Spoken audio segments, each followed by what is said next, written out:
Bismillahirrahmanirrahim. Welcome to lecture number 4 of Mathematical Statistics. In the last lecture, we discussed mean, variance, standard deviation, and a little introduction to the probability. A quick review of the things we did in the last lecture. Mean क्या था? Mean एक average या expected value भी कहते हैं इसको हम. वो डेफिनेशन क्या थी उसकी कि हम तमाम डाटा को सम करते हैं और नंबर ऑफ डाटा से डिवाइड करते हैं. एग्जांपल थी एक हमारे पास जिसमें 89, 84, 87 ये नंबर्स थे. हमने इनको ऐड किया तो सम जो है वो 1222 आया, 1222. टोटल ये नंबर्स जो हैं वो 14 हैं. हमने जब इसे 14 से डिवाइड किया तो हमारे पास मीन वैल्यू आ गई. नेक्स्ट अप हमने किया था variance and standard deviation. Variance is defined as mean of the squared deviation from the mean. इसको हम एक्सप्लेन इस तरह से करते हैं. अगर पहला हिस्सा इसका पढ़ा जाए तो variance is defined as mean, तो ये एक मीन है. मीन्स के हमें टोटल नंबर ऑफ डाटा से डिवाइड करना होगा. किसका मीन है? Of the squared deviation of from the mean. हर डाटा पॉइंट को, हर डाटा को हम मीन उसमें से माइनस करेंगे तो हमें डेविएशन मिल जाएगी और फिर हमने उस डेविएशन को स्क्वेयर करना है, फिर तमाम डाटा को ऐड करना है और we divided by the number of data. तो एक दफा फिर अगर देखें वेरिएंस क्या है, हमने सबसे पहले डाटा लिया, उसका मीन कैलकुलेट किया. और मीन कैसे कैलकुलेट करते हैं? हम तमाम नंबर्स को ऐड करते हैं, टोटल नंबर से डिवाइड कर देते हैं. जो टोटल हमारे पास आता है उसको नंबर ऑफ नंबर से डिवाइड करते हैं. अगर 10 नंबर्स ऐड किए थे तो 10 से डिवाइड कर लेंगे तो हमारे पास मीन आ जाएगा. अब वेरिएंस कैलकुलेट करने के लिए हर डाटा पॉइंट से हम ये मीन माइनस करेंगे. जब माइनस कर लेंगे जो वैल्यू आएगी उसको स्क्वायर लेंगे, उन सबको ऐड करेंगे, फिर जो total how many numbers we had, 10 number थे हमारे पास, तो हम उसको फिर 10 से डिवाइड कर लेंगे तो हमारे पास वेरिएंस आ जाएगी. इसी तरह standard deviation measures variation of the score about the mean. इसको निकालने के लिए हम क्या करते हैं? हम वेरिएंस का स्क्वायर रूट ले लेते हैं. नीचे अगर आप देखें फॉर्मूला लिखे हम हैं कि फॉर्मूला क्या है जी? Variance is data minus mean square का सम और divided by the number of data. और स्टैंडर्ड डेविएशन क्या है? Square root of the variance. ये हम डेफिनेशंस दोबारा से देख चुके हैं. आगे चलते हैं. To calculate variance, we need to calculate the mean first, step number 1. Step number 2 क्या है? From each data, subtract the mean and then square. Add all these values, that is step number 3. कि तमाम values को add करें, फिर divide this sum by number of data in the set. और standard deviation निकालने के लिए हमें इसका square root लेना है. हम इसको एक एग्जांपल से देखते हैं. Calculate variance and standard deviation of marks of students from group A of a primary school. तो हमारे पास ग्रुप ए, हमारे पास मार्क्स गिवन है 6 स्टूडेंट्स के, जिसमें से स्टूडेंट नंबर 1 ने लिए 11 मार्क्स, फिर 12, फिर 13, फिर किसी स्टूडेंट ने 97 मार्क्स लिए, फिर 98, फिर 99. अगर आप याद करें तो सबसे पहला काम क्या था हमारा? हमने मीन कैलकुलेट करना है. ऑल्दो इस प्रॉब्लम में, इस एग्जांपल में हमने वेरिएंस और स्टैंडर्ड डेविएशन कैलकुलेट करनी है, मगर वेरिएंस और स्टैंडर्ड डेविएशन कैलकुलेट करने के लिए हमें सबसे पहले मीन वैल्यू चाहिए. और मीन वैल्यू क्या थी हमारे पास? इन सब नंबर्स को हम ऐड करेंगे और क्योंकि टोटल जितने स्टूडेंट थे वो 6 थे तो हम इनको 6 से डिवाइड करेंगे तो हमारे पास मीन वैल्यू आ जाएगी. तो मीन कैसे निकाला हमने? 11 + 12 प्लस 13 प्लस 97 प्लस 98 प्लस 99, ये 6 वैल्यूज जो हमने इस कॉलम में गिवन है वो ऐड कर ली, डिवाइड बाय 6, तो हमारे पास मीन आया इसका 55। जब मीन हमारे पास 55 आ गया तो नेक्स्ट हमने डिफरेंस निकालना था। अगर याद हो आपको, हमने हर वैल्यू का मीन से डिफरेंस कैलकुलेट करना है, तो वो करेंगे हम 11 माइनस, यहाँ पे देखें मीन हमने 55 लिखा हुआ है, डेविएशन फ्रॉम द मीन, इसको हम क्या कहते हैं, डेविएशन फ्रॉम द मीन, कि ये नंबर कितना डिफरेंस है इसका फ्रॉम द मीन वैल्यू, ये एवरेज से कितना दूर है। तो डेविएशन का जो मतलब बनता है वो होता है दूरी, कितना दूर है फ्रॉम द मीन वैल्यू। तो 11 माइनस 55 हमारे पास आता है minus 44, 12 minus 55 minus 43, 13 minus 55 minus 42, and 97 minus 55 42, similarly 98 minus 55 43, and 99 minus 55 44। तो ये हमारे पास डेविएशन का एक कॉलम आ गया। फिर आपको याद होगा कि उससे अगला स्टेप ये था कि हमने डेविएशंस को स्क्वायर करना है, तो हम इन डेविएशंस को स्क्वायर करते हैं। यहाँ पे माइनस 44 का स्क्वायर निकाला हमने 1936, तमाम वैल्यूज का हमने स्क्वायर निकाल लिया और उसके बाद हमने इसको टोटल करना था। तो इन जब को हम सम करते हैं तो 11,098 वैल्यूज आए थे। ये तो हो गया डेविएशंस का स्क्वायर का सम, डेविएशंस का स्क्वायर का सम। और नेक्स्ट इनका मीन लेना है, हमने इसका मीन लेना है, एवरेज वैल्यू लेनी है। क्योंकि हमारे पास 6 स्टूडेंट थे तो हम 11,098 को डिवाइड करेंगे बाय 6 और हमारा जो वेरिएंस आती है वो 1849.667 आती है। ये तो होगी वेरिएंस। और if you remember, last step was how to calculate the standard deviation.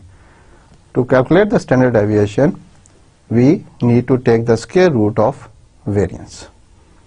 और वो कैसे लेते हैं हम, इसका हम स्क्वायर रूट लेंगे, कैलकुलेटर से ले सकते हैं, और वो 43.008 आता है हमारे पास स्टैंडर्ड डेविएशन। तो अगर इस एग्जांपल को आप दोबारा से एक दफ़ा रिव्यू करें तो हमारे पास 6 स्टूडेंट्स के नंबर्स थे। सबसे पहला काम हमने ये किया कि मीन वैल्यू कैलकुलेट की, इनको ऐड किया और 6 से डिवाइड किया, हमारे पास मीन वैल्यू आ गई। फिर हमने deviation from the mean calculate की, हर नंबर से मीन को माइनस किया, 11 माइनस 55, इसी तरह हर नंबर से किया तो हमारे पास डेविएशन फ्रॉम द मीन आ गई। इस डेविएशन को हमने स्क्वायर किया तो हमारे पास नंबर आ गए, एक और कॉलम बन गया और उसको सम अप किया, ऐड अप किया इन तमाम नंबर्स को, तो हमारे पास टोटल आ गया। इस टोटल को हम नंबर ऑफ स्टूडेंट्स से डिवाइड करते हैं तो हमें इन 6 बच्चों की वेरिएंस मिल जाती है, सिर्फ इन 6 बच्चों की। इस बात पे हम वापस आएंगे कि सिर्फ जब मैं यूज करूँ वर्ड, ये सिर्फ इस 6 डाटा पॉइंट्स की वेरिएंस है और इसी तरह हम इसकी स्टैंडर्ड डेविएशन कैलकुलेट करेंगे, वो इनका स्क्वायर रूट ले लेंगे। नेक्स्ट चलते हैं, sample variance and sample standard deviation. जो लास्ट हम पढ़ रहे थे वो सिर्फ वेरिएंस और स्टैंडर्ड डेविएशन थी। So what is sample variance and sample standard deviation? In the example, we considered all the students from group A. ये 6 स्टूडेंट थे, 6 स्टूडेंट्स का हमने डाटा उठाया। That's why in the formula used to calculate variance we divided by the number of data। क्या मतलब, उस फॉर्मूले में हमने जो डिवीजन की थी 6 से ही की।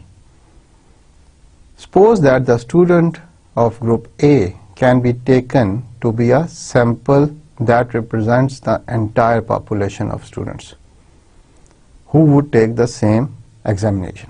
इसका क्या मतलब है कि लेट्स से एक क्लास में 40 स्टूडेंट थे, सब ने एग्जाम दिया, हमने सिर्फ 6 बच्चों का एक ग्रुप उठाया और उसकी वेरिएंस और उसकी स्टैंडर्ड डेविएशन कैलकुलेट की। तो ये एक सैंपल था, टोटल पॉपुलेशन नहीं थी, टोटल पॉपुलेशन अगर 40 स्टूडेंट्स थे तो हमने सिर्फ 6 लोगों का डाटा से वेरिएंस और स्टैंडर्ड डेविएशन उठाई। लास्ट में देखें, how can we use the variance of marks of group A to estimate the variance of marks of the entire population of student. क्या ये जो वेरिएंस और स्टैंडर्ड डेविएशन हमने अभी कैलकुलेट की है, ये पूरी क्लास की रिप्रेजेंटेटिव है? क्या पूरी क्लास की भी वेरिएंस और स्टैंडर्ड डेविएशन यही आएगी? ये हमारे पास एक क्वेश्चन है। क्योंकि हमने पूरी क्लास का डाटा नहीं लिया, एग्जैक्टली तो ये सिर्फ इन 6 स्टूडेंट्स को ही रिप्रेजेंट कर रही है, वेरिएंस और स्टैंडर्ड डेविएशन। मगर क्या ये पूरी क्लास के लिए भी रिप्रेजेंटेटिव है या नहीं है, इसको देखते हैं। कुछ डेफिनेशंस हैं, इनको जरा पहले स्टडी कर लें। Remember that a population refers to every member of a group. अब प्रेजेंट एग्जांपल में एक क्लासरूम जो है वो 40 स्टूडेंट्स की थी, तो population means all 40 students. While a sample is a small subset of the population, तो सैंपल क्या होता है, उसमें से कुछ हमने स्टूडेंट्स का डाटा उठा लिया, वो एक सैंपल बन गया, उस पॉपुलेशन का एक सैंपल है। While a sample is a small subset of the population, which is intended to produce a smaller group with the same or similar characteristics as the population. ये सेकंड सेंटेंस इसका part है sentence का, which is intended to produce a smaller group. ठीक है, हमने एक smaller group ले लिया, मगर इससे अगले सेंटेंस अगर देखें, विद द सेम और similar characteristics as the population. इसका मतलब यह है कि अगर हम पूरे पॉपुलेशन का मीन और स्टैंडर्ड डेविएशन, वेरिएंस और स्टैंडर्ड डेविएशन निकालते और इस स्मॉल ग्रुप का, क्या ये सेम है? मगर इसमें एक लफ्ज है सिमिलर। सेम ना भी हो मगर एक सिमिलर ट्रेंड तो मिलना चाहिए, हमें नजदीक मिलना चाहिए नंबर। यहां भी ये एग्जांपल जो है आपको शायद इतना ज्यादा इसको वाजे ना कर सके, मगर लेट्स से एक सिटी की बात करते हैं हम। सिटी में अगर कराची सिटी का एग्जांपल लें, 2 करोड़ की आबादी है, वहां पे अगर हम डाटा इकट्ठा करना शुरू करें कि लेट्स से हम ये पूछना चाहते हैं तमाम लोगों से कि आप ऑन द एवरेज दिन में कितनी देर टीवी देखते हैं, 24 घंटे में कितनी देर आप टीवी देखते हैं, या आप कितनी देर एसी यूज करते हैं। अगर टीवी वाली एग्जांपल ली जाए तो हम क्या 2 करोड़ लोगों से ये इंफॉर्मेशन इकट्ठी कर सकते हैं? ठीक है, हो तो सकता है, मगर इसमें कितनी ज्यादा फाइनेंशियल इम्प्लीकेशन है, हमें कितने लोग चाहिए होंगे जो ये डाटा इकट्ठा करें, कितना टाइम लगेगा, तो वो क्या इंफॉर्मेशन इतनी ज्यादा जमा करने का हमें कितना फायदा होगा। तो हम शायद पूरी सिटी का ये इंफॉर्मेशन इकट्ठा नहीं करते, हम चंद लेट्स से 1000, 1500, 2-2500 लोगों से रैंडमली इंफॉर्मेशन ले लेते हैं। और रैंडम का मतलब क्या कि ये नहीं कि एक ही मोहल्ले में, एक ही स्ट्रीट में सब लोगों से पूछते हैं, मुख्तलिफ जगहों पे, मुख्तलिफ बस्तियों में, मुख्तलिफ रीजन्स में, बहुत पॉश एरियाज में भी और मोहल्लों में भी, हर जगह पूछते हैं, मुख्तलिफ एज के लोगों से भी, कुछ बच्चों से भी पूछते हैं, कुछ बुजुर्गों से भी पूछते हैं, तो वो एक सैंपल डाटा बन जाता है। उस सैंपल डाटा से हम वेरिएंस और स्टैंडर्ड डेविएशन निकाल सकते हैं और फिर हम उसको अखज़ करते हैं कि ये शायद इस सिटी का रिप्रेजेंटेटिव डाटा हो। तो ऐसे केसेस में जब हमारा पॉपुलेशन बहुत बड़ा हो और फाइनेंशियली या एक्सपेरिमेंटली पॉसिबल ना हो हमारे लिए कि तमाम डाटा इकट्ठा किया जाए, तो हम ये काम कर सकते हैं। इससे बेहतर एग्जांपल्स भी हो सकती हैं, जैसे कि हम समुंदर में अगर लेट से एक ख़ास किस्म की मछली में कोई बीमारी आ जाती है, तो हम क्या हर मछली को चेक करें कितने % मछलियां बीमार हैं? हम कुछ मछलियां पकड़ते हैं, उनको चेक करते हैं, फिर किसी और एरिया में वही मछलियां पकड़ते हैं, उनको चेक करते हैं, तो हमारे पास एक सैंपल डाटा आ जाता है, उससे हम इंफॉर्मेशन अखज़ कर सकते हैं। Samples because of cost effectiveness. Cost effectiveness का मतलब क्या हुआ कि हम जितने पैसे खर्च करना चाह रहे हैं उसमें ये बेस्ट काम यही हो सकता था। Samples can then be use to know more about the entire population. Samples को हम यूज कर सकते हैं कि हम एक अंदाजा लगा लें पूरी पॉपुलेशन के बारे में। Observing every single member of the population can be very costly and time consuming. तो हम कैसे यूज करते हैं इसको? Therefore, calculating the exact values of population mean or variance is practically impossible when we have a large population. तो हमारे लिए practically impossible है कि हम एक बहुत बड़े इंफॉर्मेशन इकट्ठी करें एक लार्ज पॉपुलेशन के लिए। हम क्या करते हैं? That's why we collect data from the sample and calculate the sample parameter. एक सैंपल उठा लेते हैं कुछ पॉपुलेशन का और फिर उसका मीन, मोड, वेरिएंस और ये सारे पैरामीटर्स हम उसमें से डिराइव कर लेते हैं। Then we use the sample parameter to estimate the population parameter. अब जो इस सैंपल के पैरामीटर्स हैं, पैरामीटर क्या हुआ? चाहे वो मीन है, चाहे वेरिएंस है, चाहे स्टैंडर्ड डेविएशन है, हम इनको पैरामीटर्स कह रहे हैं यहाँ पे। तो हम इस सैंपल जो उठाया था हमने एक पॉपुलेशन का, उसके पैरामीटर्स को हम पूरी पॉपुलेशन के पैरामीटर्स में यूज कर लेते हैं। The estimated population variance also often referred as sample variance। तो मैंने थोड़ी देर पहले आपको बताया था कि हमने जब एक ग्रुप का डाटा उठाया था तो हम लफ्ज यूज कर रहे थे वेरिएंस और स्टैंडर्ड डेविएशन। मगर अब हम जब एक सैंपल लेते हैं, एक पॉपुलेशन का एक सैंपल ले रहे हैं, पूरी पॉपुलेशन नहीं ले रहे, सिर्फ सैंपल ले रहे हैं, तो हम इसको कहेंगे सैंपल वेरिएंस। और इसको कैसे कैलकुलेट करते हैं? Is obtained by changing the denominator to number of data -1। अगर यही क्लास जो 6 स्टूडेंट थे ये एक 40 क्लास का एक रिप्रेजेंटेटिव ग्रुप होता, यानी कि एक सैंपल होता, तो हम इसका वेरिएंस कैलकुलेट करने के लिए 6 से डिवाइड ना करें बल्कि नंबर ऑफ डाटा -1 यानी कि 6 - 1 5 से डिवाइड करेंगे। आप नोट करें जरा। When we calculated the variance of marks for group A, we referred it to as variance only. But when we will use group A to calculate an estimate for the population variance, the estimated variance will be referred to as the sample variance. तो दो लफ्ज आ गए, एक variance और एक sample variance.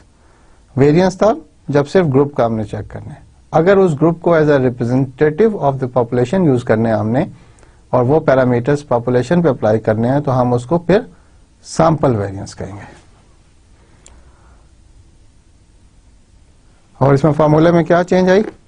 ये exactly वही formula है स्वाय इसके कि इसके डिनोमिनेटर पे नंबर ऑफ डाटा -1 आ गए, जो कि पहले सिर्फ और सिर्फ नंबर ऑफ डाटा था। हम ये क्यों करते हैं n-1? इसमें एक बैकग्राउंड है, मगर मैं सिर्फ आपको एक सेंटेंस में ये समझाना चाहता हूं कि डिवाइडिंग बाय n-1, जबकि n was the total sample size, तो हम उसे डिवाइड कैसे करें? n-1। Dividing by n-1 satisfies this property of being unbiased, but divided by n does not। होता ये कि जो हमारा पिवटल रोल है इस पूरे वेरिएंस कैलकुलेट करने में वो है मीन वैल्यू, क्योंकि सबसे पहले मीन हम कैलकुलेट करते हैं और डेविएशंस फ्रॉम द मीन हम कैलकुलेट करते हैं। अब एक सैंपल का जो मीन होता है वो और पूरी पॉपुलेशन का भी मीन में थोड़ा डिफरेंस आ सकता है। तो मैथमेटिशियंस, स्टैटिस्टिशियंस ने, जो मैथमेटिशियंस हैं, उन्होंने ये कैलकुलेट किया कि अगर हम n-1 से ऐसे करें तो वो जो मीन में थोड़ा बहुत डिफरेंस आता है पॉपुलेशन के मीन में और एक ग्रुप सैंपल के मीन में, उसका इफेक्ट काफी हद तक कम हो जाता है। और इसको एक आसान तरीके से भी आप देख सकते हैं कि लेट से पॉपुलेशन बहुत बड़ी है, तो जब उसका आप मीन कैलकुलेट करेंगे, अगर लेट से 100 बंदों का हमने ग्रुप लिया और 100 बंदों का हमने जब मीन कैलकुलेट किया, तो हो सकता है वो मीन वैल्यू उस डाटा में भी कहीं मौजूद हो। जब वो उस डाटा में मौजूद होगी, जब उस डाटा से वो मीन माइनस करेंगे, यानी कि deviation from the mean calculate करेंगे, तो वो आंसर 0 आ जाएगा। तो टोटल नंबर ऑफ पॉइंट्स जो हैं वो n नहीं रहेंगे, n-1 हो जाएंगे। तो इसलिए हम उसे n-1 से डिवाइड करते हैं। तो ये आसान लफ्ज़ों में इसको यूं याद रखा जा सकता है कि जब हम सैंपल मीन लें तो हमारा n-1 से हम डिवाइड करेंगे। हम वापस चलते हैं एक एग्जांपल की तरफ। Calculate sample variance and sample standard deviation using marks of student from group A of primary school. ये वही प्रॉब्लम है जो हमने थोड़ी देर पहले की थी। अब हम sample variance and sample standard deviation calculate करेंगे। तो वही मार्क्स 6 स्टूडेंट्स हैं और हम अब पूरी क्लास का इनको हम एक सैंपल ऑफ द क्लास लेना चाह रहे हैं। इस वक्त हम इनको कंसिडर कर रहे हैं कि ये उस पूरी क्लास स्ट्रेंथ का एक सैंपल है जिन्होंने ये एग्जाम दिया था। तो ये 6 स्टूडेंट्स हैं, इनका हमने फिर मीन कैलकुलेट किया, जो कि अगर आपको याद हो तो वो 55 आया था। फिर हमने इसका डेविएशन फ्रॉम मीन कैलकुलेट किया, वो भी एग्जैक्टली वही आ रहा है जो पिछली प्रॉब्लम में था। फिर हमने डेविएशन फ्रॉम मीन का स्क्वायर कैलकुलेट किया, वो जब कर लिया टोटल किया तो एग्जैक्टली वही नंबर आ रहा है, क्योंकि अभी तक कोई चेंज आई नहीं, 11,098। अब हम जब इससे वेरिएंस करेंगे, अगर राइट हैंड कॉलम पे आप देखें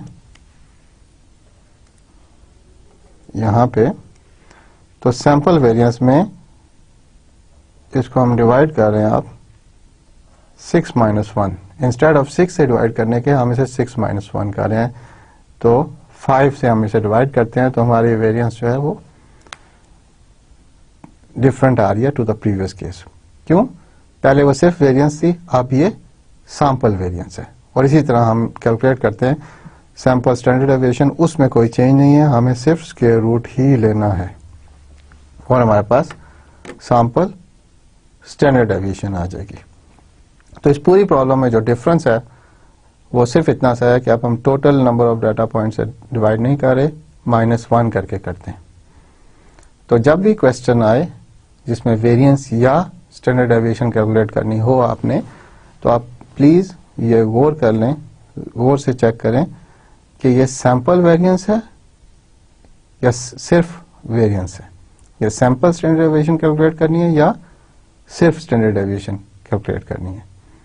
तो ये हमेशा जब भी क्वेश्चन आए तो उसमें आप ये चीज जरा बारीकी से देख लीजिएगा। सैंपल स्पेस, ये एक कॉन्सेप्ट है जो हमने प्रोबेबिलिटी में यूज किया था। वो क्या है? The set of all possible outcomes of a statistical experiment is called the sample space and is represented by the symbol S। अगर आपको याद हो, प्रोबेबिलिटी का जब हम जिक्र कर रहे थे तो हमने काफी चीजों को डिस्कस किया था। आउटकम्स एक चीज थी, वो क्या था कि हमने अगर कॉइन टॉस करना है, एक सिक्के को टॉस करना है, तो उसकी 2 पॉसिबल आउटकम्स हो सकती हैं। क्या? उसकी तस्वीर वाली साइड भी आ सकती है और नंबर वाली भी साइड आ सकती है, तो उसको हम हेड या टेल कहते थे। तो बेसिकली हमारे पास सिर्फ 2 वो हैं आउटकम्स इसमें। सिमिलरली एक डाइस था जो लूडो खेलने में हम यूज करते हैं, उसके हमारे पास 6 आउटकम्स आ सकती थी। अब एक डेफिनेशन क्या है? The set of all possible outcomes of a statistical experiment is called the sample space। all possible outcomes पे हम emphasize करेंगे, क्योंकि कॉइन के केस में सिर्फ हमारे पास 2 possible outcomes हैं और डाइस के केस में हमारे पास 6 possible outcomes हैं।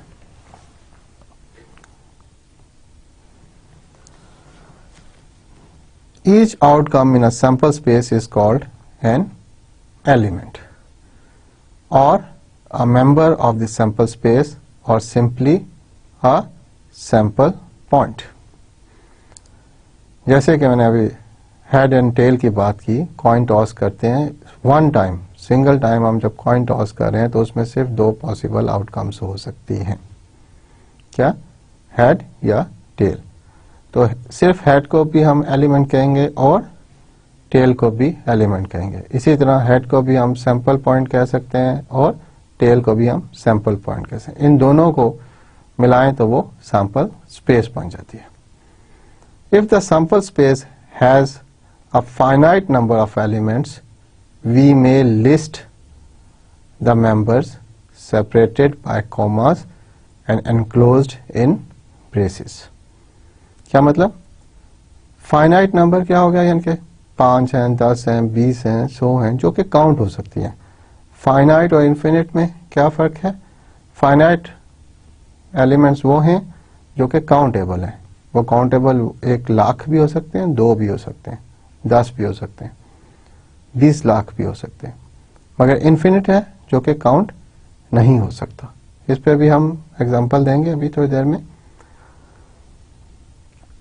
तो हम इनको कैसे लिखेंगे? जब काउंटेबल हैं तो हम उनको कोमास के साथ लिखते जाएंगे और दोनों तरफ ब्रेसेस डाल देंगे, ब्रैकेट्स डाल देंगे। Thus the sample space S of possible outcomes when a coin is tossed may be written as S is equal to head and tail, where H and T correspond to head and tail respectively. यहाँ पे अगर मैं dice की बात करूं तो dice के case में अगर सैंपल स्पेस में लिखूं तो वो क्या बनेगी? S इक्वल्स, तो ब्रेसेस डालेंगे हम, ब्रेसेस डाल दिया हमने, तो डाइस के केस में 1 भी आ सकता है, 2 भी आ जाता है, 3, 4, 5, 6। तो इस केस में हमारे पास ये सैंपल स्पेस बनेगी और सैंपल स्पेस में हमने कोई चीज ओमिट नहीं की। आप ये वाली सैंपल स्पेस अगर डाइस के लिए हो,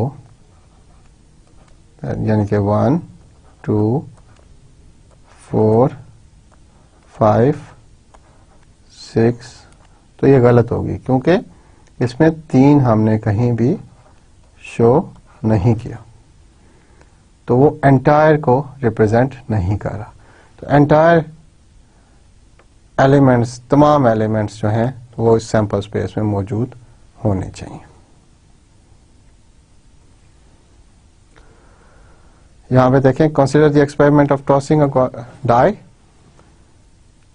if we are interested in the numbers that show on the top face, the sample space would be S sub 1, which is 1, 2, 3, 4, 5 and 6। अगर आप डाई को ही रोल करते हैं, टॉस करते हैं और आप सिर्फ इस बात पे इंटरेस्टेड हैं कि वो इवन नंबर आए आंसर या ऑड नंबर आए, 2, 4, 6 आ जाए या 1, 3, 5 आ जाए।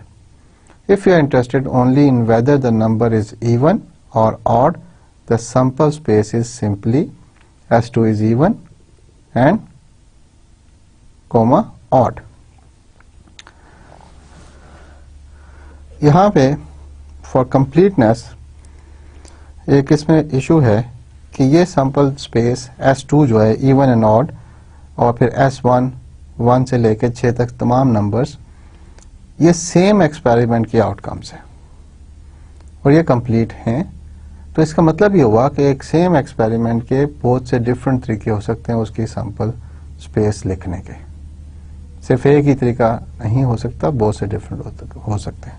मगर इसको कंप्लीटनेस के लिए मैं एक और चीज भी लिखूंगा कि ठीक है, S2 जो है इवन है, even number from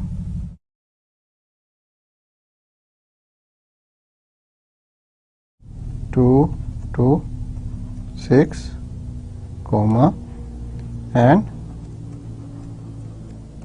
odd number from 1 to 6। ये दोनों S2 जो हैं दोनों सेम हैं, जो सिर्फ जहां पे इवन एंड ऑड लिखा हुआ है इसमें हमें नहीं पता चलता कि ऑड नंबर्स कहाँ तक हैं और इवन नंबर्स कहाँ तक है। मगर क्योंकि ये डाई है जिसमें सिर्फ मैक्सिमम 6 नंबर्स हो सकते हैं, तो उससे ये बात समझ आती है कि ये सिर्फ इवन नंबर्स 2, 4 और 6 हो सकते हैं और ऑड नंबर्स सिर्फ और सिर्फ 1, 3 और 5 हो सकते हैं। अगर आपको ये ना पता हो डाई है या क्या है, तो आप इसको फिर जो मेरा वाला तरीका है जो पेन से लिखा हुआ है मैंने, इस तरीके से भी लिख सकते हैं, क्योंकि ये ज़्यादा डिटेल्ड है, इसमें तमाम इंफॉर्मेशन मौजूद है। मगर हम फिर नोट करेंगे कि more than one sample space can be used to describe the outcomes of an experiment. तो एक एक्सपेरिमेंट की आउटकम जो है वो मोर देन वन तरीकों से लिखी जा सकती है। अब क्वेश्चन ये है कि इन दोनों में से बेहतर कौन सी है, विच रिप्रेजेंटेशन इज बेटर।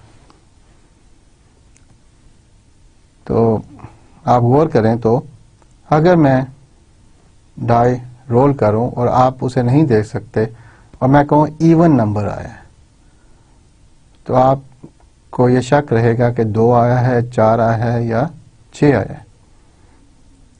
इसी तरह अगर मैं कहूं कि ऑड नंबर आया है, फिर भी आप यकीन से नहीं कह सकते कि 1 आया, 3 आया या 5 आया। सो जो S2 है रिप्रेजेंटेशन, S2 वाली रिप्रेजेंटेशन जो है ये इतनी डिटेल्ड नहीं है, इससे ज़्यादा इंफॉर्मेशन नहीं मिलती। मगर अगर S1 वाली है, दैट मीन्स कि मैं आपको बताऊं कि मैंने रोल किया 3 आया है, तो आपको ऑटोमेटिकली पता चल जाएगा कि ये ऑड नंबर में लाई करता है। अगर मैं कहूं कि जी 6 आया है, तो आपको ऑटोमेटिकली पता चल जाएगा कि ये इवन नंबर में लाई करता है। तो जितनी रिप्रेजेंटेशन आपके सैंपल स्पेस की डिटेल होगी उतना इजी होता है चीजों को जज करना। So which representation is better? In this case S1 provides more information than S2। तो S1 में ज्यादा इंफॉर्मेशन मौजूद है than S2। If we know which element in S1 occurs, we shall tell which outcome in S2 occurs. तो S1 की अगर element पता हो मुझे, एलिमेंट्स अगर दोबारा आप सोचें तो क्या था, इंडिविजुअल जो आउटपुट्स थी इन सैंपल स्पेस उनको हम एलिमेंट्स कह रहे थे। If we know which element in S1 occurs, we can tell which outcome in S2 occurs. However, a knowledge of what happens in S2 is of little help in determining which element in S1 occurred. कि अगर सिर्फ S2 का मुझे पता हो even है या odd है, तो मुझे कभी भी नहीं पता चल सकता विद अथॉरिटी कि S1 में से कौन सा एलिमेंट आया था। यानी कि मुझे अगर आप ये बता दें कि इवन नंबर आया है, तो मैं कभी भी नहीं कह सकता 2 आया है, 3 आया है या 2 आया है, 4 आया है या 6 आया है। मैं यकीन के साथ नहीं बता सकता कौन सा नंबर आया है, क्योंकि आपने मुझे सिर्फ जो इंफॉर्मेशन दी है वो ये है कि इवन नंबर है। इन जनरल हम क्या चाहते हैं? It is desirable to use a sample space that gives the most information concerning the outcomes of the experiment. तो अगर हम पुरानी बात के साथ कंटिन्यू करें तो एक सेम एक्सपेरिमेंट की सैंपल स्पेस को हम मुख्तलिफ तरीकों से लिख सकते हैं, मगर इन जनरल हम क्या चाहते हैं कि वो जितना ज़्यादा डिटेल्ड हो, जितनी ज़्यादा इंफॉर्मेशन उसमें मौजूद हो, उतना बेहतर है। फर्दर जो हम उसे एनालाइज करना चाहते हैं उसके लिए हमारे लिए बेहतरी हो जाती है, आसानी हो जाती है। In some experiments it is helpful to list the elements of the sample space systematically by means of a tree diagram. अब प्रॉब्लम क्या थी कि जो छोटे एक्सपेरिमेंट्स थे, जैसे हमने कॉइन को एक दफा टॉस किया, तो वो इजीली हम लिख सकते हैं sample space head and tail. Dice को हमने एक दफा रोल किया तो हम इजीली उसको लिख सकते हैं 1 to 6, हम इजीली बता सकते हैं। अब एक एग्जांपल लेके मैं इसको एक्सप्लेन करता हूं what is a tree diagram. An experiment consists of flipping a coin and then flipping it a second time if a head occurs. If a tail occurs on the first flip, then a die is tossed once. To list the elements of the sample space, providing the most information, we construct the tree diagram. तो अब हम discuss करेंगे tree diagram. अगर उर्दू में देखा जाए कि एक एक्सपेरिमेंट किया जा रहा है कॉन्सेप्ट ऑफ फ्लिपिंग, जिसमें एक कॉइन को टॉस फ्लिप किया, हमने कॉइन सिक्के को फ्लिप किया, तो पहली दफा अगर हमारे पास हेड आ गया तो हम एक कॉइन को दोबारा फ्लिप करेंगे, तो उसमें फिर हमारे पास हेड भी आ सकता है और टेल भी आ सकता है. If a tail occurs on the first flip then a die is tossed. अगर पहली दफा जब हमने कॉइन टॉस किया था, पहली दफा जब हमने कॉइन टॉस किया तो दो चीजें आ सकती हैं, या हेड आ सकता है या टेल आ सकती है. अगर हेड आया तो हम सिक्का को दोबारा टॉस करेंगे, अगर टेल आया तो हम सिक्के को टॉस नहीं करेंगे, हम डाई को टॉस करेंगे और देखेंगे क्या आता है. To list the elements of the sample space providing the most information we construct the tree diagram. तो हमने इस प्रॉब्लम को ब्रेक किया. क्वेश्चन वही है, एग्जैक्टली वही है, सिर्फ मैंने इसको बुलेट पॉइंट्स चेंज कर दिए. तो experiment consist of flipping a coin. पहली चीज कॉइन को फ्लिप करना है हमने, फिर and then flipping it a second time if a head occurs. अगर हेड आता है तो हम दूसरी दफा फिर टॉस करेंगे. If a tail occurs on the first flip then a die is tossed. तो let's make a tree diagram of it. मैंने प्रॉब्लम ऊपर लिखी हुई है, तो पहले हम चलते हैं यहां से कि हमने फर्स्ट इंस्टेंट में, ये हमारा स्टार्टिंग पॉइंट है, हमने जब कॉइन को टॉस किया तो हेड आया या टेल आई. तो मैं यहां पे लिख लूंगा हेड या टेल. अगर हेड को देखा जाए तो हेड आता है जब, तो second time if a head occurs then we flip it a second time if a head occurs. तो फिर इसी कॉइन को अगर हेड आया तो मैंने इसे फिर फ्लिप किया, तो मेरे पास अगेन दो ऑप्शंस आ जाती हैं. कौन सी? हेड और टेल. तो फर्स्ट आउटकम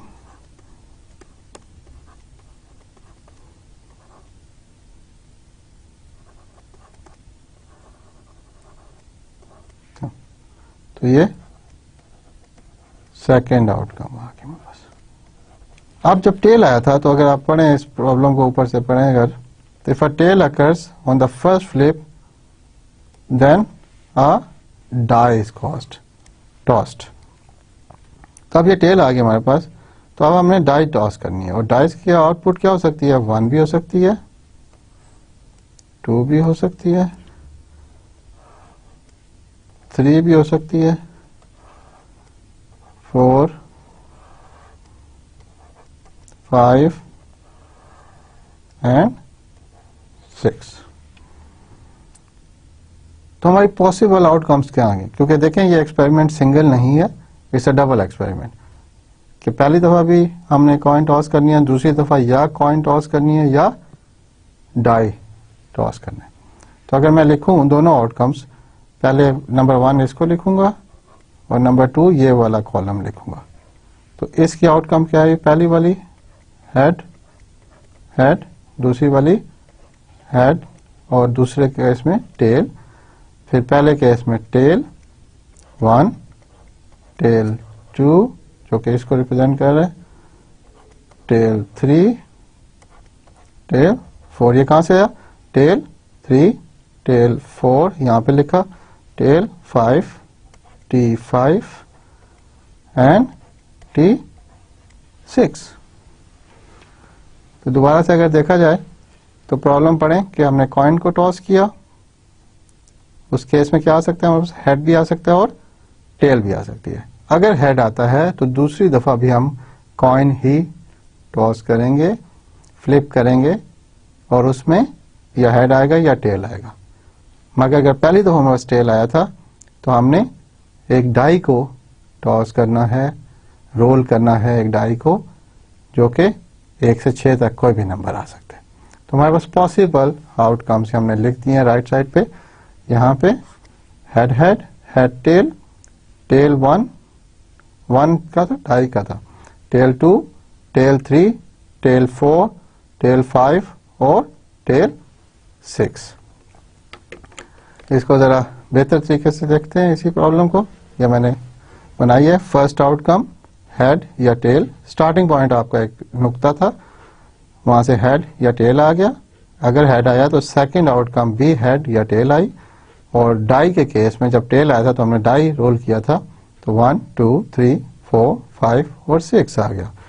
और सैंपल पॉइंट्स क्या बने, HH, HT, T1, T2, T3, T4, T5, T6। तो वही experiment, an experiment consist of flipping a coin and then flipping its a second time if a head occurs. If a tail occurs on the first flip, then a die is tossed. The sample space can be written from the tree diagram as, अब जो tree diagram था हमारे पास, इन सब values को हमने sample space में लिखना है। और सैंपल स्पेस में लिखने के लिए क्या करते थे, हम ब्रेसिस के अंदर कोमे डाल के हम लिख लेते थे। तो head head, head tail, tail 1, tail 2, tail 3, tail 4, tail 5, tail 6, ये हमारी एंटायर सैंपल स्पेस बन गई फॉर दिस प्रॉब्लम। अब एक और एग्जांपल देखते हैं। Suppose that 3 items are selected at random from a manufacturing process, कि एक जगह है जहां पे कुछ मैन्युफैक्चर हो रहा है, बल्ब बन रहे हैं या कोई भी आइटम्स बन रहे हैं, तो हम रैंडमली 3 आइटम सिलेक्ट कर लेते हैं, उठा लेते हैं। फिर हम हर आइटम को चेक करते हैं कि वो डिफेक्टिव है या नॉन डिफेक्टिव है, यानी कि खराब है या मेयार पे पूरा उतरता है। तो each item is inspected and classified defective, यानी कि उसमें कोई डिफेक्ट है, और डिफेक्टिव के लिए हमने डी रिप्रेजेंट कर लें, या फिर वो नॉन डिफेक्टिव है as N. To list the elements of the sample space providing the most information, we construct the tree diagram. तो अब इसका ट्री डायग्राम बनाने की कोशिश करते हैं हम इसी प्रॉब्लम का।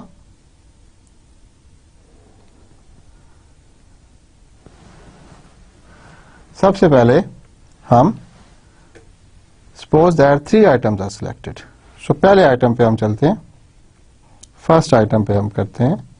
तो फर्स्ट आइटम जब हमने उठाया तो उसके 2 ऑप्शंस हैं, या वो डिफेक्टिव होगी या नॉन डिफेक्टिव होगी, डिफेक्टिव थी या नॉन डिफेक्टिव थी। तो यहां पे हम लिख लेंगे, हम लेट्स से इनको आइटम ए कह देते हैं। आइटम ए जो है वो या डिफेक्टिव है या नॉन डिफेक्टिव है। फिर हमने दूसरी आइटम उठाई, second item, item B.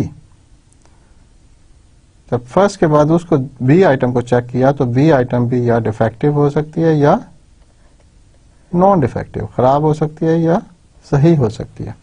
Similarly जो पहली आइटम हमारी नॉन डिफेक्टिव थी, उसके बाद भी हम दूसरी आइटम को तो चेक करेंगे, तो वो भी या डिफेक्टिव हो सकती है या नॉन डिफेक्टिव हो सकती है। जब ये दोनों केस हो गए तो फिर हम आइटम नंबर सी पे चले जाएंगे। आइटम का नाम हमने सी रख दिया यहाँ पे लेट से, तो वो भी या डिफेक्टिव या नॉन डिफेक्टिव। सिमिलरली अगर आइटम बी जो थी वो डिफेक्टिव थी तो उस हिसाब से भी नॉन डिफेक्टिव थी, तब भी हमारे पास आइटम सी में 2 चॉइसेस बचती हैं कि आइटम सी जो है डिफेक्टिव है या नॉन डिफेक्टिव है। सिमिलरली अगर पहली आइटम नॉन डिफेक्टिव थी, सेकंड आइटम डिफेक्टिव थी, तो सी में भी 2 ऑप्शंस बनती हैं विच इज डिफेक्टिव और non defective. Sorry, this is non defective. And lastly कि पहली आइटम भी नॉन डिफेक्टिव थी, दूसरी भी नॉन डिफेक्टिव थी, तीसरी या डिफेक्टिव हो सकती है या नॉन डिफेक्टिव हो सकती है। अब अगर मैंने आपको जो पिछला तरीका बताया था, क्या करते हैं हम, पहली आइटम से शुरू होते हैं, दूसरी, फिर तीसरी। तो सबसे पहले हमारे पास तीनों आइटम्स जो हैं वो डी डी डी आ रही हैं। सेकंड केस ब्रांच देखें, अगर ये कहाँ से शुरू होगी, यहाँ से एक, दूसरा डी और फिर तीसरा एन, तो ये बनेगा हमारे पास डी डी एन। अगर यहां से मैं शुरू हूं तो डी एन डी, सिमिलरली ये N N D, so basically D N N हम लिख सकते हैं इसको,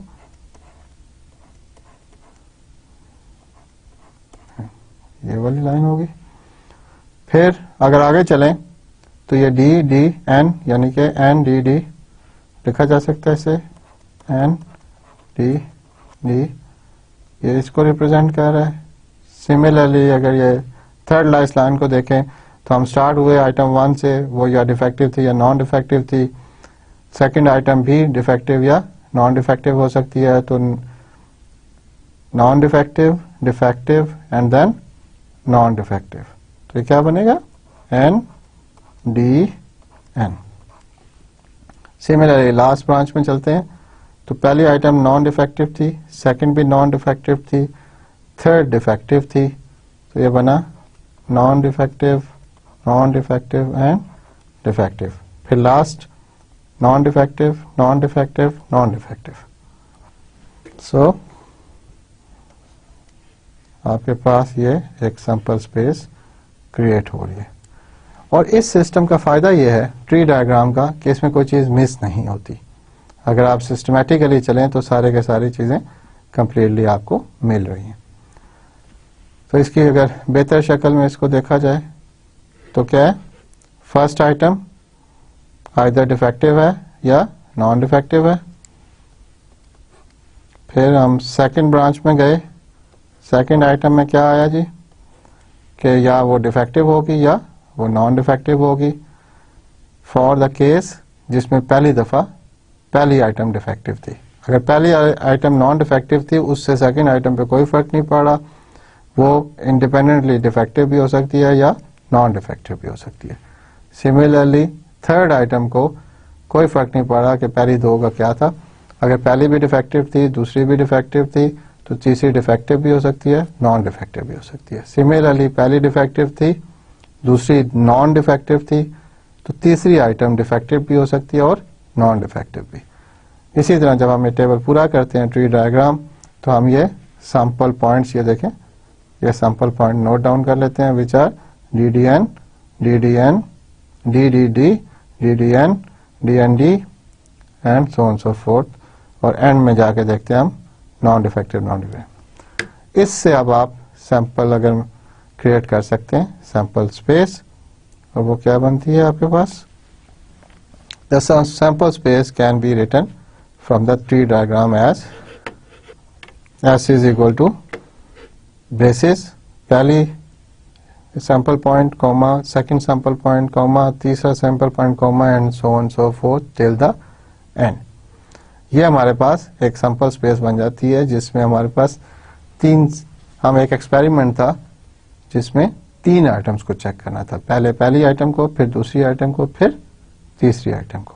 साइमल्टेनियसली भी चेक करें, मगर आपको रिजल्ट क्या देने हैं कि पहली आइटम डिफेक्टिव थी, नॉन डिफेक्टिव थी, दूसरी डिफेक्टिव थी, नॉन डिफेक्टिव थी, और तीसरी डिफेक्टिव थी, नॉन डिफेक्टिव। जब आप उसको ट्री डायग्राम से बनाएंगे तो कोई आइटम भी आप मिस नहीं कर सकते।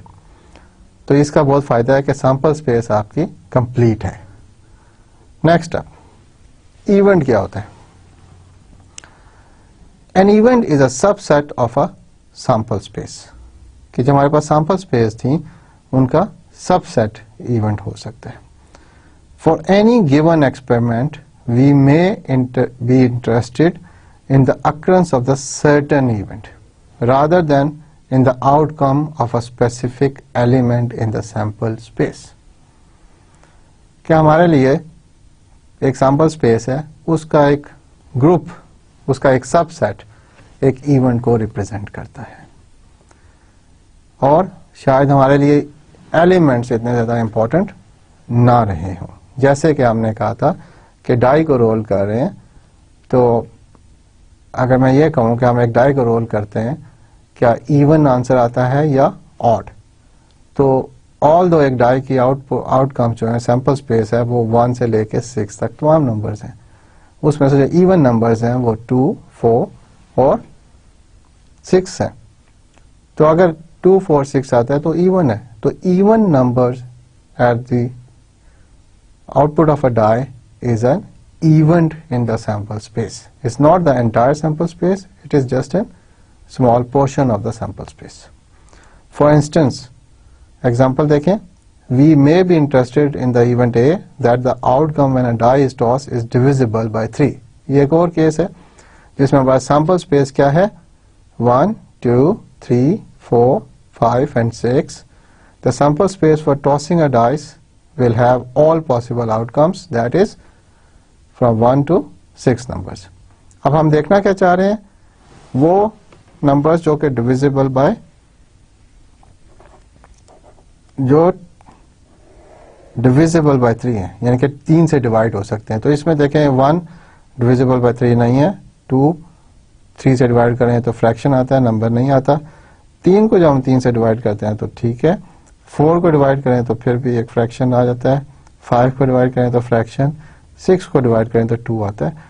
सो जो ये हमारा क्राइटेरिया था कि वो नंबर्स जो कि डिविजिबल बाय 3 हैं वो सिर्फ 3 और 6 पूरा कर रहे हैं। In this sample space we find those elements which are divisible by 3 and we can write them as 3, 6। तो ए जो ये है यहाँ पे वो एक सबसेट है S1 का।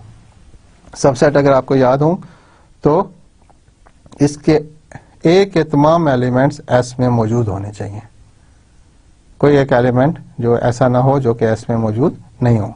एग्जांपल देखते हैं एक और, लेट्स से कोई और एक और इवेंट है बी जिसका आंसर है 1, 3, 5, 7। क्या ये एस का सबसेट है? चेक करें अगर, तो इसमें एक नंबर है 7 जो कि एस में मौजूद नहीं है। क्योंकि ये एस में मौजूद नहीं है इसलिए बी एस का सबसेट नहीं हो सकता। हाँ, बी और हम सबसेट बना सकते हैं, लेट्स से एक सी सबसेट बनाते हैं जो कि एस का सबसेट है, S1 का 2, 4, 6 यानी कि इवन नंबर्स। तो ये सी S1 का सबसेट है और ये उसका एक इवेंट हो सकता है। और ये इवेंट अगर आप याद करें थोड़ा सा तो ये क्या है? Even numbers.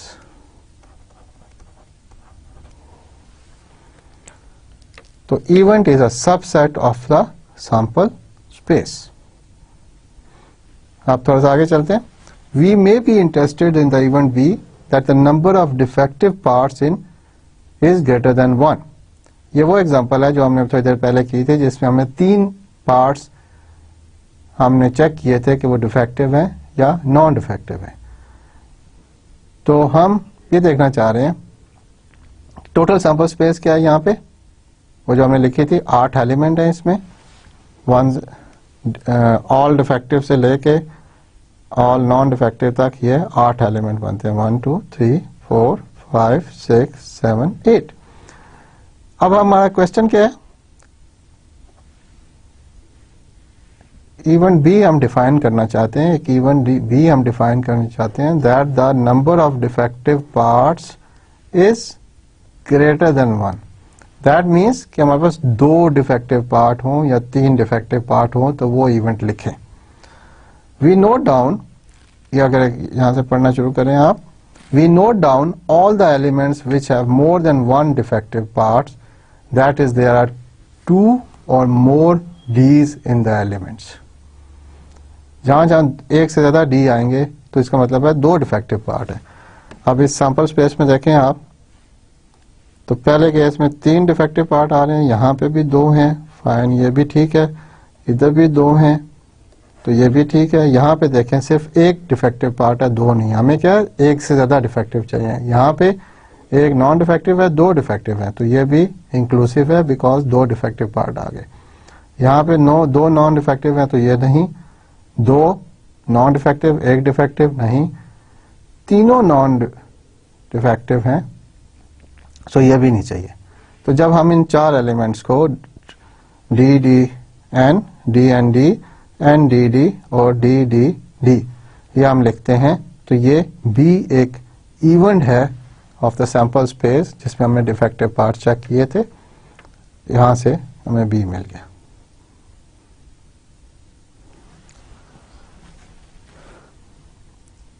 Event. Given the sample space S is equal to T such that T is greater than 0. इसको पढ़ते कैसे हैं कि S is equal to T, और ये जो वर्टिकल लाइन है यहाँ पे बेटा, इसको हम पढ़ते हैं such that T is greater than 0। तो ये such that जो है ये वर्टिकल लाइन से हम कह रहे हैं। गिवन भी कह सकते हैं इसको, गिवन भी यूज करते हैं इसके लिए हम word, given that T is greater than 0। ये क्या है? ये किसी रिप्रेजेंटेटिव है of sample space where T is the life in years of a certain electronic component. एक इलेक्ट्रॉनिक कंपोनेंट है, उसकी लाइफ है। उसकी लाइफ क्या है? एक इलेक्ट्रॉनिक कंपोनेंट आज ऑन किया आपने, हो सकता है 10 मिनट चले, हो सकता है 1 घंटा चले, हो सकता है वो 100 घंटे चले, हो सकता है वो 1,00,000 घंटे तक चलता रहे, खराब ना हो। तो वो सैंपल स्पेस उसकी क्या बनेगी कि टाइम टी है इन आवर्स, घंटों में, given that T is greater than 0। क्योंकि ये कहना क्या चाह रहे हैं, टी ग्रेटर देन 0 का मतलब यहाँ पे क्यों लिखा जा रहा है कि जब हमने ऑन किया तो वो चल रहा था, यानी कि चलने ऑन होने से पहले वो खराब नहीं था। तो टी ग्रेटर देन यानी कि टाइम पॉजिटिव है, ऑन हुआ था, उसके बाद कितनी देर बाद खराब होगा। ये तो एक कोई पर्टिकुलर एग्जांपल है। इसमें जो एक दो बातें मैं आपको और इसमें समझाना चाह रहा हूं वो ये है कि इसमें ये टी जो है ये काउंटेबल नहीं है। T is not countable, it's not finite कि 1 घंटा भी हो सकता है, ये इन्फिनिट घंटे भी हो सकता है। तो इसलिए कुछ सैंपल स्पेस ऐसी भी होती हैं जिनको हम कॉमों में नहीं लिख सकते। हम इसको 1, 2, 3, 4 घंटे अगर लिखना शुरू कर दें तो फिर उसको हम यूं भी लिख सकते। अगर हाइपोथेटिकली हम इस सैंपल टाइम को यूं भी लिख सकते हैं कि 1, 2, 3, 4। अगर सिर्फ हम टाइम घंटों में मेजर करें तो ये क्या है, कॉन्टिन्यूड अप टिल इन्फिनिटी। ये दोनों सेम तरीके हैं, मगर ये ज़्यादा प्रिसाइज या मैथमेटिकली इसको समझना इजी है कि it's a time which is positive and then the event A that the component fails before the end of the 5th year। अच्छा यहाँ पे घंटों में नहीं, ईयर्स में। तो टाइम हमने ईयर्स में लिखा हुआ है, 1 साल चले, 2 साल चले, 3 साल चले, 4 साल चले। सो event A that the component fails before the end of the 5th year is a subset। अब देखिए हमने इवेंट A क्या डिफाइन किया है कि event A is the time T given T is between 0 time 0 years to 5 years। कि किसी भी वो इवेंट के वो वाले कंपोनेंट्स जो कि ऑन होने के बाद पहले 5 साल के अंदर अंदर खराब हो जाते हैं। तो ये एक एग्जांपल थी जिसमें हमारे पास कॉन्टिन्यूस एक इनडेफिनेट सा या इनफिनिट वेरिएबल है टी। तो ये तो इवेंट हो गया। नेक्स्ट चलते हैं हम। It is conceivable that an event may be a subset that includes the entire sample space S। इसका क्या मतलब है कि इवेंट जो है वो एक पूरा सैंपल स्पेस भी हो सकता है। जैसे कि हमारा एक डाइस वाली प्रॉब्लम का सैंपल स्पेस था 1, 2, 3, 4, 5, 6। तो मैं इवेंट भी डिफाइन कर सकता हूं विच इज 1, 2, 3, 4, 5 और 6। इसमें A के सारे एलिमेंट्स S में मौजूद हैं और A एक इवेंट भी हो सकता है। तो पहली डेफिनेशन क्या है इवेंट की कि उसमें conceivable that an event may be a subset that includes the entire sample space S, कि तमाम के तमाम एलिमेंट्स जो हैं सैंपल स्पेस के वो A में मौजूद है, और a subset of S called the null set and denoted by simplify which contains no element at all। तो B एक और हम डिफाइन करते हैं इवेंट जिसमें कोई भी एलिमेंट नहीं है, सिर्फ ब्रेसेस पड़े हुए ब्रैकेट्स हैं और कोई एलिमेंट लिखा है, इसका मतलब है इसमें कोई एलिमेंट है। इसको हम यूं भी लिखते हैं, नल सेट भी लिख सकते हैं। तो इवेंट्स कोई भी वैल्यूज जो कि उस सैंपल स्पेस का एलिमेंट्स, ग्रुप ऑफ एलिमेंट्स जो कि सैंपल स्पेस का हिस्सा है, उसमें कोई भी एलिमेंट ना हो या सारे के सारे एलिमेंट्स मौजूद हों, हम उसको इवेंट कह सकते हैं। इसमें कोई ना। नेक्स्ट अब चलते हैं complement of an event. The complement of an event A which with respect to S is the subset of all elements of S that are not in A, कि A में मौजूद नहीं है। We denote the complement of A by the symbol A prime। Let's consider the sample space S। एक sample space है S which is book, catalyst, cigarette, precipitate, engineer, revert. ये कोई English के वर्ड्स हैं, उनसे हमने एक सैंपल स्पेस बनाई है। ये कोई पर्टिकुलर एक्सपेरिमेंट तो यहाँ पे नहीं लिखा हुआ, बट एक सेट है, हम इसको सैंपल स्पेस कह सकते हैं। एंड लेट ए बी आ equal to catalyst, rivet, book and cigarettes. Then the complement of A is क्या, कॉम्प्लीमेंट क्या था, डेफिनेशन क्या थी? The complement of an event A with respect to S is the subset of all the elements of S that are not in A।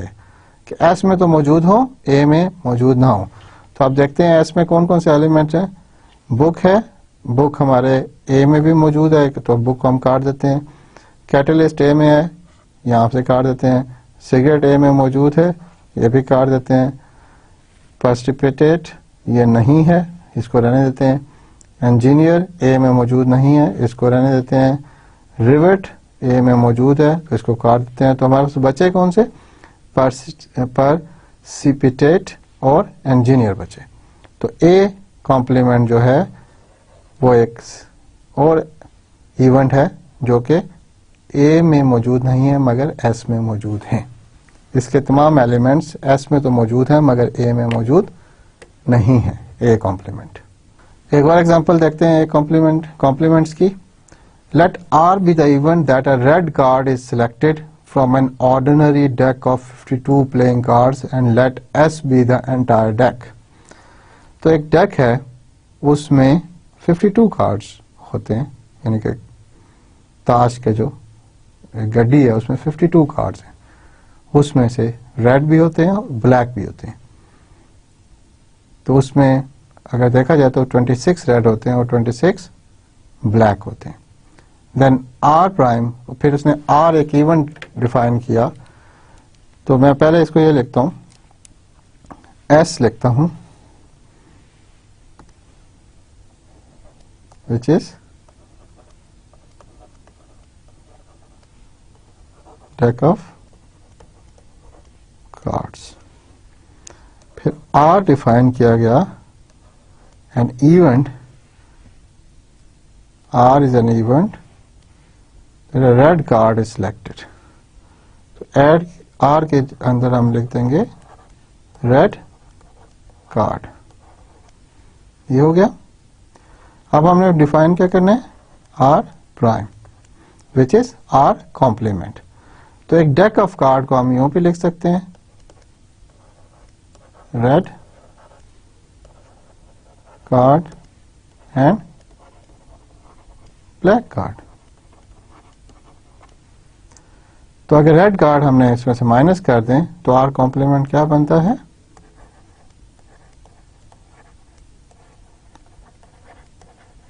Black card.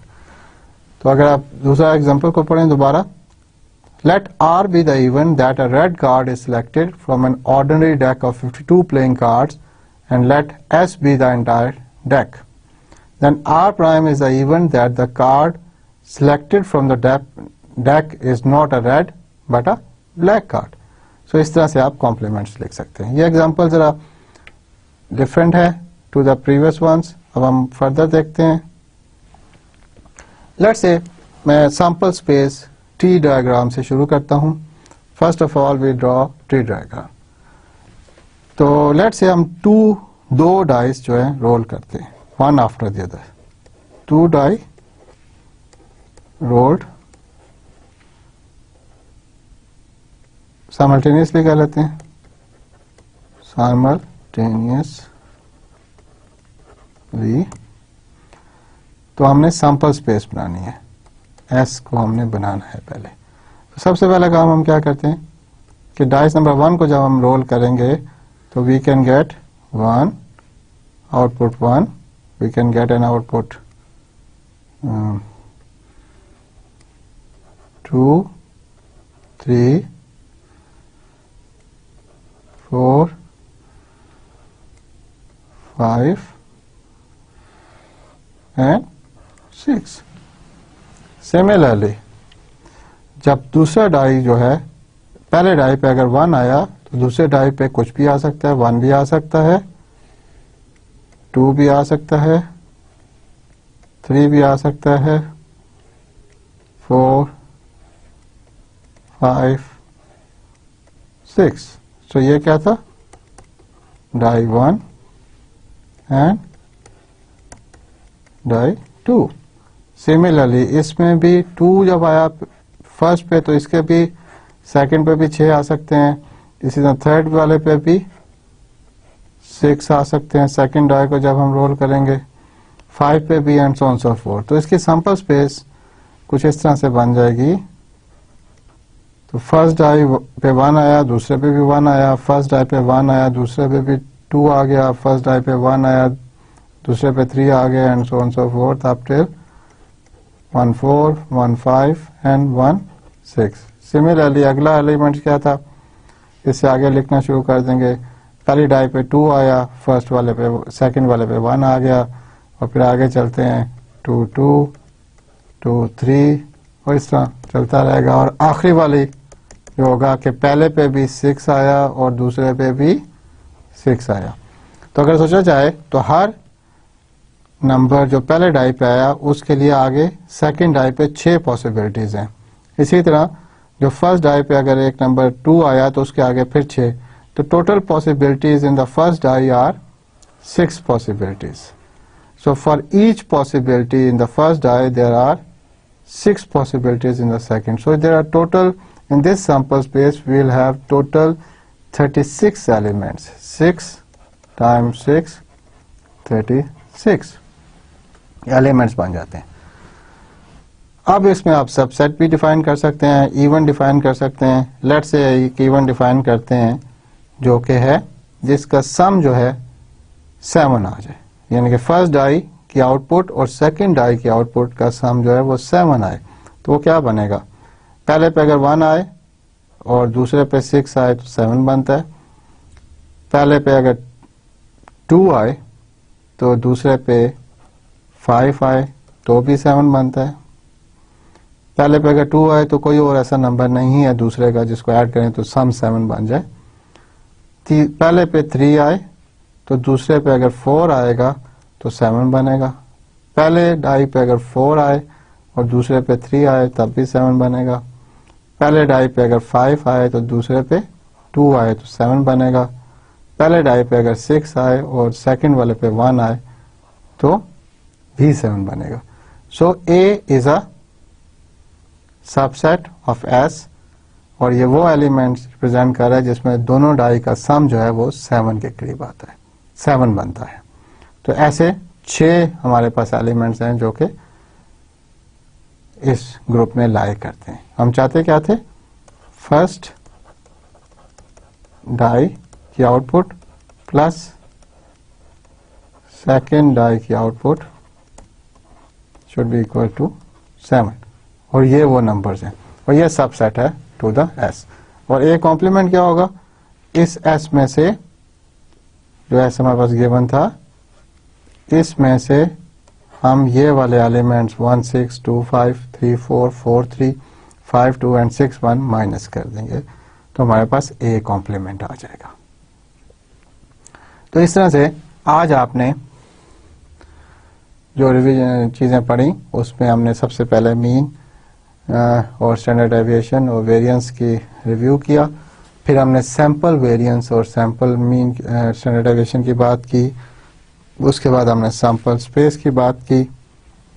Sample space में हमने tree diagram सीखा कि वो कैसे बनाया जाता है और ये काफ़ी इंपॉर्टेंट है to make a sample space, इसलिए कि अगर ये सिस्टमैटिकली बनाया जाए तो कोई वैल्यू भी मिस नहीं होती। उसके बाद हम इवेंट्स देखे, फिर इवेंट्स का कॉम्प्लीमेंट भी देखा, और ये सारा कुछ आपको रेफरेंसेस के लिए आपके पास एडवांस इंजीनियरिंग मैथमेटिक्स अरविंद क्रिजिक की बुक है 8th एडिशन, उसको यूज़ कर सकते हैं, और probability and statics for engineers and scientist by Walpole, ये दोनों बुक्स में इसकी डिटेल्स भी हैं फर्दर रीडिंग के लिए भी।